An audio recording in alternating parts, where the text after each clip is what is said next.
রাধে রাধে। শীতকাল পড়েছে, এই ঠান্ডার সময় পকোড়া কে না খেতে ভালোবাসে বলো?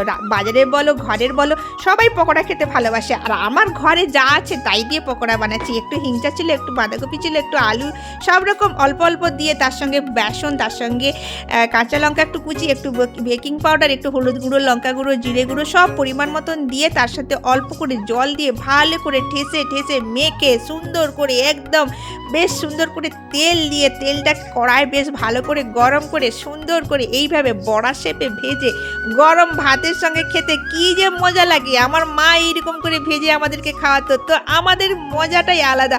কারণ মায়ের হাতের বড়া ভাজা ও সে অসাধারণ, এখনও মুখে লেগে রয়েছে। আর এইরকম লাল লাল করে বড়া ভেজে মা কী করতো, ফেনা ভাত করে তার সঙ্গে গরম গরম ভাতে সুন্দর করে আমাদেরকে, আমরা ভাই বোনে সকলে মিলে খেয়ে স্কুলে চলে যেতাম। আর এইরকম গরম ভাতের ভিতর থেকে আলু বের করে লঙ্কা ভেজে বেশ নুন দিয়ে মেখে ডলে একটু কাঁচা সরষের তেল দিয়ে তার মধ্যে সুন্দর করে ঠেসে ঠেসে মেখে, আর এইবারে গরম ভাতের সঙ্গে খেতে কার কার মজা লাগে অবশ্যই কমেন্টে জানাতে ভুলো না।